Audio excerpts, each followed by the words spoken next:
Join us and unwind with a good book. Welcome to Relaxing Reads.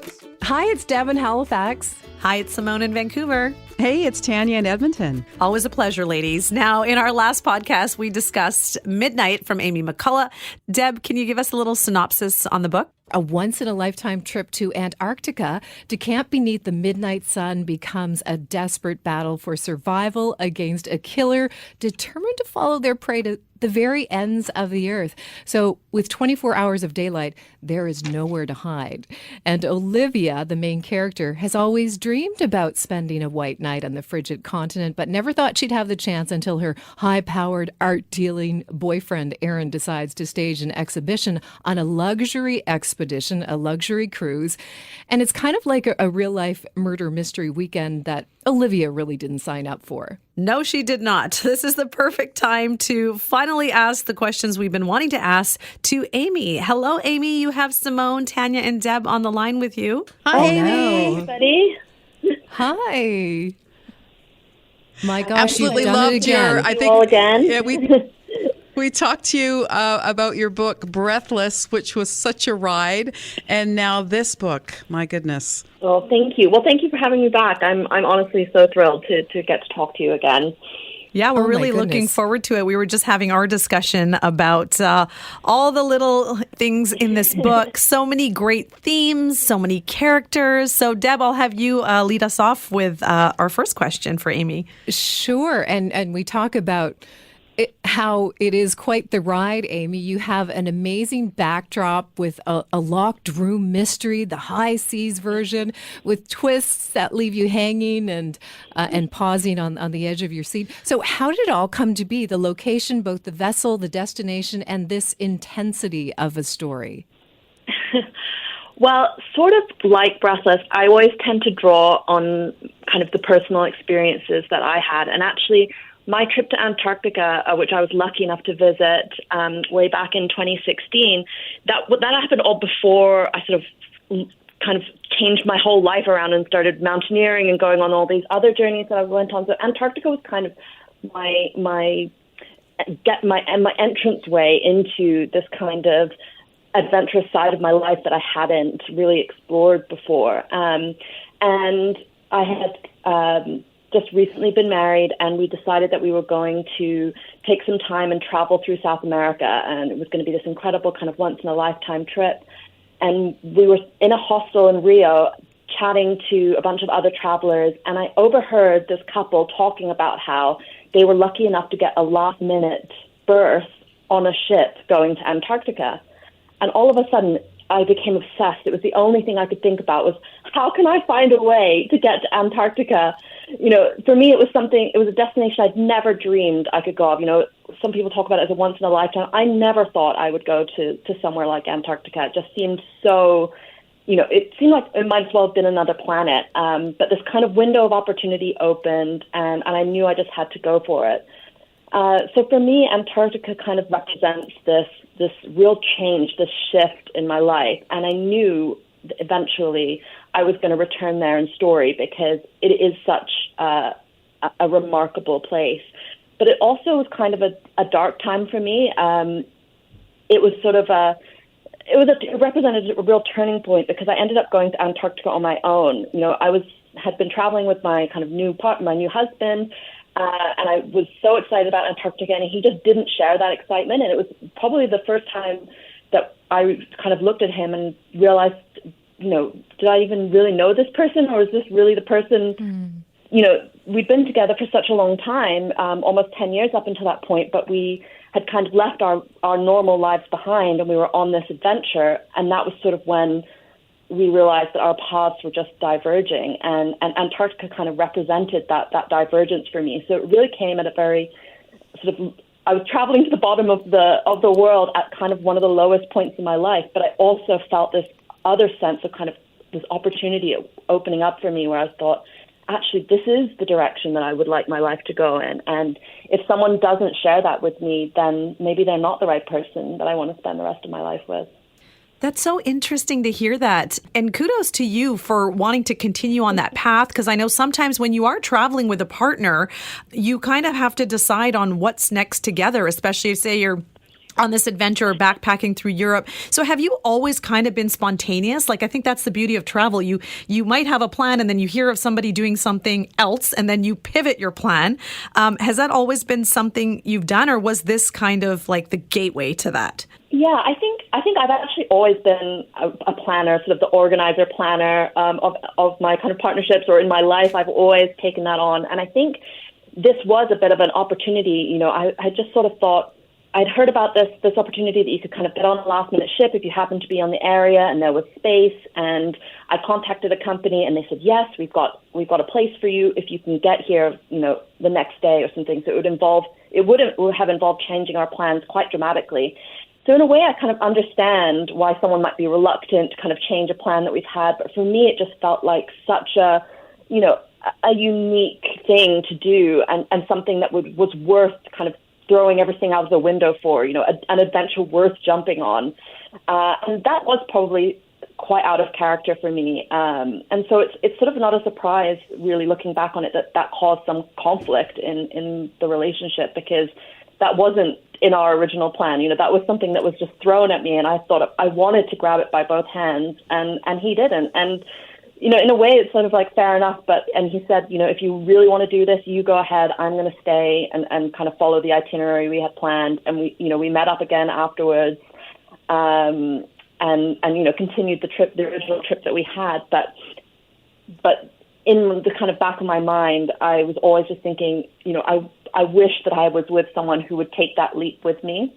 And it did sort of quickly become clear from there that the leaps and the decisions that we wanted to take were so different.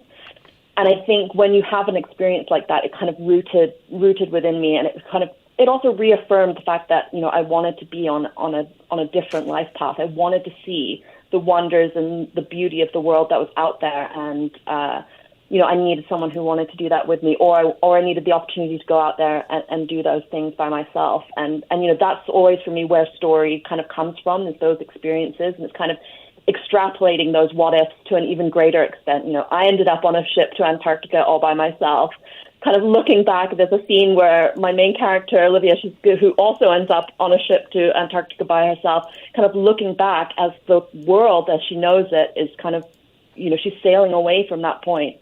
And I almost knew when that was happening to me, you know, that was a pivotal moment in my life, and that kind of lodged somewhere. And when I was writing this book, that all kind of unlocked. And obviously her journey unfolded in a completely different way to mine, but the root of that came from a really personal, like deeply personal experience. Amy, it's Tanya in Edmonton. You know, sometimes you have to put yourself in an entirely different situation to kind of get to the real you, and that is sort of what you're talking about, is that this opportunity came up, you decided to do it, your partner decided not to, and then you found out some things about yourself. Mm-hmm.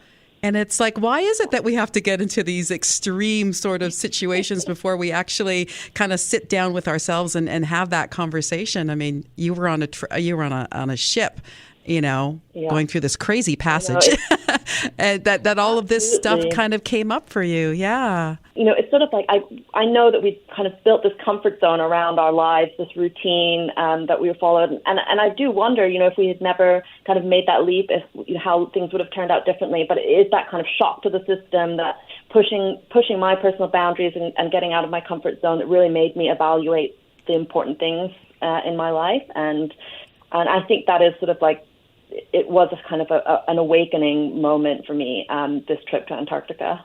Yeah, it seems like such an amazing experience. And you think about like taking a polar plunge, like the whole time we were reading this, first of all, for me, I was getting so distracted, like in the way that you're talking about these towns and the way everything looks. I had to put the book down and go onto Google and look up, is it Ushuaia? Like, how do you say the name of the town? Ushuaia. Ushuaia, yeah. I was looking and I was like, wow. Because you think about the end of the world and going down south, and it's like, oh, it's probably really cold, and do people live there? And then you Google it and you're like, this looks really beautiful. So what is it like experiencing that level of being in the water and being, you know, in that environment? Like, what do people who live there, like, what is that world like? Yeah, I mean, I have to say, as like I said, I had no expectations going to Antarctica. I really didn't have a very clear picture of what I was going to go and experience. And it really did begin the moment we landed. You know, I was coming from Buenos Aires, which is this beautiful, hot, vibrant, you know, city, really multicultural and everything, and blazing hot at that time. Because obviously you have to travel to Antarctica in the summer, because that's the only way the ships can get down there. But obviously you're traveling much farther south. And as soon as I sort of landed in Ushuaia, the whole scenery changed. And it's, you know, coming from Canada, there's almost quite a few similarities. It is that kind of, you know, that mountainous region. You leave the plane and the air just feels fresher, and there's snow on the mountains, and you're surrounded by this incredible body of water, and you know, there are all these sort of wooden shacks, almost Nordic in kind of feel as well. And you kind of realize you're sort of mirror of the north that we know is actually, you know, what it's like down in Ushuaia, in the very kind of bottom reaches of Argentina. And then as you kind of journey out into Antarctica, the continent itself, I had no idea what to expect. And what I didn't realize was how vibrant, how full of life it really was. That was what really shocked me. You know, you maybe hear about penguins or you hear about whales or anything, but and I've done whale watching experiences in other parts of the world and everything like that, but I have never experienced anything like I have in Antarctica. I mean, at one point, we were called out onto the deck of the ship because there had been a whale sighting. And I was expecting kind of to see the flute of a tail or something, you know, maybe scouring the water for a jet from the back of a whale or something like that, you know, some really small experience. There had to have been 100 whales around the boat. Oh, Wow. It was one of the most intensely moving and spectacular experiences of my life. And it was on a scale that it is very, very hard to describe. And I did my best through the book, but it was sort of, it felt like otherworldly in the best possible way. It felt like a whole different kind of environment. And it was so much more than I ever thought that it could be. You know, even when people describe to you the different shades of the ice, and you think, how interesting can ice really be? You know, but when you go there and you see these icebergs and these glaciers, it is truly spectacular. And it's also, because it's so wild and so untouched, there's also a kind of primal, almost, you know, it is scary. You know, I think there's something about icebergs in general. I don't know about you, but obviously, you know, I grew up watching Titanic. You know, that was the seminal movie of my world. So there's something about the word iceberg which really like sets something deep, a fear deep within me. And being obviously on a boat in that environment, and you're not just approaching one iceberg. You know, there are icebergs in the water all around you. You just think, how is this possible? I can't even conceive this. You know, so it's this. It kind of does bring out that awe and that real. You know, both you're not scared of it, but you know, it's magnificent. You know, it kind of blows your mind, and it's kind of too big and wild for you to kind of comprehend. But you kind of, you know, there are a few places I think left in the world that are like that, and Antarctica is truly a special place in that way. I feel like we've spent so much time just getting to know the beauty of Antarctica, which is a beautiful part of this book. But I can talk about it for I know you're making us want to go there. But getting back to just the book itself, is there a reason that you had artists, art collectors as kind of a theme for this book and this murder mystery? Yeah, absolutely. I mean, I think you know, what I really wanted to center around was that kind of, you know, was that kind of man's attempt to kind of try and capture nature and what drives it. You know, I'm always fascinated by the world of art and art auctions. It's something that I've been, you know, it's a whole world that I've been really captivated by, and something that, you know, I've kind of grown up next to, sort of tangentially. My parents are kind of in that kind of retail kind of space, and I sort of have always been fascinated by it. And I think, you know, it's a place where there's a lot of wealth. You know, there's a lot of a big community of people who are you know, there's a whole investment stream to art, a whole strand that has nothing to do with the actual art itself, which is what I find so fascinating. So there's a whole world around it that has nothing to do with the art, but just the value of it or the perceived value of it. And then, of course, there's the art and the artist itself, to whom the art means something so completely different. And so I really wanted to put a character in there who has this real connection to the actual beauty and the power of the actual artwork itself, but also is having to deal with the flip side of it, which is the more kind of harsh financial, very kind of brutal, just pure value side of it, which I think the kind of convergence of that is a really interesting space for me. But also it's something that happens on cruise ships, which I find kind of fascinating.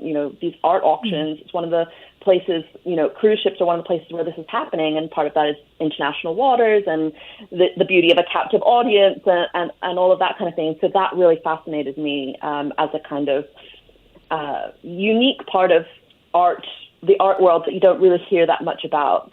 And there's been a lot of scandal about it as well, which is always interesting for a writer to kind of dive into.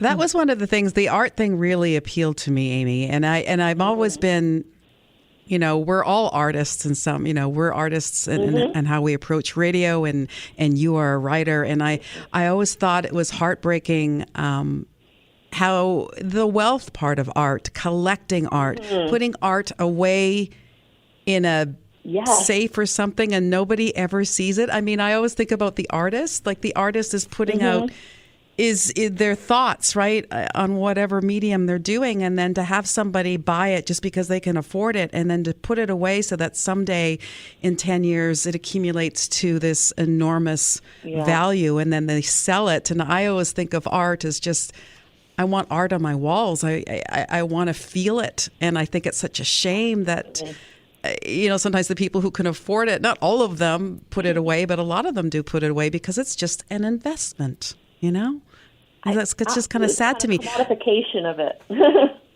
Yeah. So another thing I wanted to talk about was, you talked about Olivia and her dad and her mom, and Olivia's dad sailed yachts, to different ports of call because the wealthy owners didn't want to or didn't have time or whatever. Kind of an interesting life. Now, I think I read that your aunt and uncle sailed around the world. Like, did you know somebody who moved yachts from one exotic location to another to kind of base, Pierre and her dad and living that kind of life? I did. It was my dad's brother, my uncle. He was always kind of this explorer figure in my life that I kind of looked up to.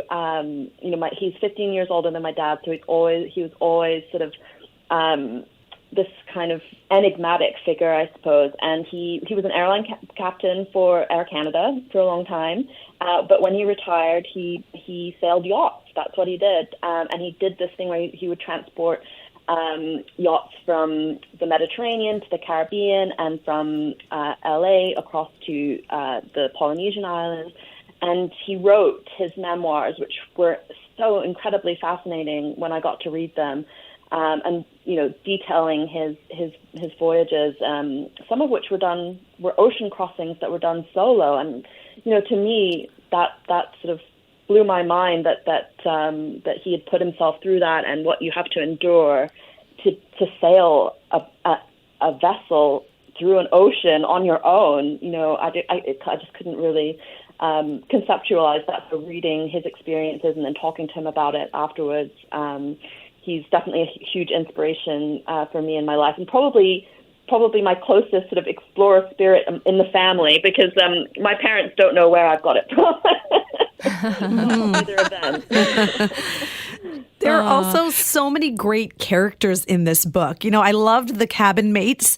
At first it's like you've got Janine who's sick, and then you got Annalise who's kind of just in her own world, and then you have Patty, who just, takes us for a curve at the end with what happens. But what was kind of your favorite character, or was there one that you really enjoyed writing for, or maybe based loosely on someone you kind of met in your travels? Oh, yeah. I mean, Patty was definitely great fun to write, because I really wanted to write that character who kind of unifies the group. She kind of is the mother figure almost, who kind of brings everyone together, and is always trying to bring Olivia out of her shell and kind of make sure that they're all looked after. And I did kind of base that, when I ended up on the ship to Antarctica by myself, I was put in a berth with 3 other women that I didn't know, and there was just one sort of larger than life character. And I kind of needed that, I needed someone to say, oh, what are you doing for dinner? Or why don't you come and grab a drink with us? Or let's go and have a look outside. Someone who could bring out that kind of, or who had that extroversion to kind of help me through. And I really appreciated kind of being seen that way. And definitely, so it was fun to write a kind of character who could do a similar thing for Olivia. But it was great. I think for me the greatest character, and I'm putting quotation marks up in my hand to write, is the setting for me. That's always the part that I have the most fun writing. I'm sure that kind of comes across as well. But that's what I always want to do in my books, is kind of create these characters, but put them in these settings that kind of really act as characters themselves and as part of the plot. Antarctica itself kind of challenges Olivia. It puts everything into perspective for her, and it throws a lot at her as well. And so that's why I kind of choose these really extreme places, whether it's the top of a mountain in Nepal or the bottom of the world in Antarctica, or my next book, which is going to be in the Sahara Desert. Ooh. You are just, wow. Amy, I think we can all agree that you are teaching us a lot. Like, there's a lot to learn in this book, whether it's from the art world, sailing and yachting, and, and something that I think is very much appreciated is mental health, and your main character Olivia is facing a lot of things and the big fears head on, and she had this once in a lifetime opportunity, but also being able to conquer mental health, take that on with family life. There's so much going on, and I think it's greatly appreciated what you throw out into this story. Oh, thank you. Yeah, I mean, it was really important to me to kind of talk about burnout, especially. That was something that was a really big topic for me when I was writing the book. Yeah. And Amy, you mentioned that your next one takes place in the Sahara. We were just chatting, and Tanya mentioned that both of the last locations were beautiful, but cold. So this will be a nice way to warm up in that location. Is there any other projects that you're working on that we can look forward to, or can you let us know when the release date of that book will be? Yes. Well, I think it's going to be out next summer, so not until summer 2025. But that is going to be, at the moment it's tentatively called Runner 13, and it's set on an ultra marathon through the Sahara Desert in Morocco, which is actually something that I did this time in 2022. Yeah, so you are I ran a powerhouse. Yes, so adventurous. I want to be like you. So do I. When we all grow up. Well, I just kind of throw myself into these slightly insane, extreme experiences. But this was, again, as you say, a completely different environment, from freezing cold to kind of dealing with the heat and the sand, and running 250 kilometers in the kind of world of ultra running, and all the kind of crazy people that you encounter on that sort of adventure as well. Oh, that's so amazing. We really look forward to reading that. And yeah, we love your work, and it's always so lovely chatting with you. And so thank you for giving us your time. It was an absolute pleasure. Oh, thank you so much. I really enjoyed talking with you. Thanks for your Thank you, support. Amy. I look forward to your next book. Thank you. Me too. I think I'll live through you and your story and not actually take on the marathon. Well, that's fine. I'm happy with that too. Amazing. Thank you. Okay, bye-bye. Thank you. Bye. Take care. Wow. What? Oh my gosh. Seriously. All I could go. It's like, what? I know yesterday I was complaining because I had to get up early for my son's hockey practice. Then I had to come to work all day. Then I had to go home and take the kids to a birthday party. Then I had to get ready because I went to the Madonna concert. And I was exhausted in my own. And I was thinking, well, first of all, wait a minute. I'm not even on stage. Like, here's Madonna, who is 62, and she's going to perform for 3 hours when I have to sit here. And now we talk to Amy, who's just going on these adventures. What reason do I have to be tired? Because were sitting back having a sip of wine watching all of it. That's so true. It's like I am doing something wrong. What? Well, honestly, like you read her books and then you talk to her and like she's doing these things and it's just like the stories that she's going to have to tell. And I think like what makes a person kind of do that, right? Because we all get in our jobs, we all get into this, and we got a book vacation. We got a certain amount of vacation where we certainly can't just go off for 6 months, And it's just like I just wish, wow, she's doing it, It's not for everybody, but I would like a little bit more adventure in my life. Yes, I think after this, we all will be dreaming of adventure. And I love that. That's why I made that comment, because it seemed like we were so caught up in just talking about the location. I was like, well, we got to talk a little bit about her book, because it's like I could listen to her for hours describing whales around boats or little seals popping up through the water and just the beauty of nature, that pristine nature that we so rarely or ever might get to see in our lifetime. But it was lovely chatting with her. Yeah, and I think the way that I didn't really think of the location as a character before. And I thought that was really interesting how she said that she makes her locations a primary character. And they didn't, the mountains would have been in the other one and Antarctica and is the main character, one of her favorite characters in this book. And I just got to tell you just a very short story. I know we got to go, but my boyfriend, his dad built a boat, like a sailboat, and he sailed from Vancouver. And my boyfriend was on that trip, and they went to Mexico. And he talked about like sitting on the boat when you have to keep watch, because they talked about Amy wrote about. How Olivia was just traumatized because she thought she didn't keep watch, right? And that's what happened. Her dad died. And he talks about like sitting on the boat in the middle of the ocean, a sailboat, a small sailboat with nothing but blackness around you. And you have to wait, you have to listen and look for lights. I'm like, seriously? No, thank you. Never do that. He got off the boat he got off the boat in Mexico and hung out in Mexico for like 6 months. And his dad, though, took on another crew and he went to freaking Australia. And then some of the crews, like some of Greg's friends, like stayed in Australia and they did exactly what these characters, like they sailed yachts. They just crewed up. And wherever they were sailing, they just went, yeah, I can do that. Yeah, I can do that. See, I like, oh my gosh. I like that side of it, experiencing sailing, being on the water, but being in the dark, like I can't even make it through a power outage. So I'm not going to be doing well. Terrified. Wait, what about my snacks and my drinks? Are we going to be okay? Yeah, there goes your wine, Deb. Oh, so amazing. Oh my gosh. Wine is the main character in our world. That's why we miss out on. Yeah, I'll celebrate and have a drink for you on this coast. Exactly. Thank you. You're welcome. Well, we should maybe mention quickly our next book. We are going to be reading The Mystery Guest from Nita Prose. We last read The Maid from her. So another Canadian author. Looking forward to getting into that book as well. Looking forward to it. As always, lovely chatting with you both. You too. Yeah. Thanks.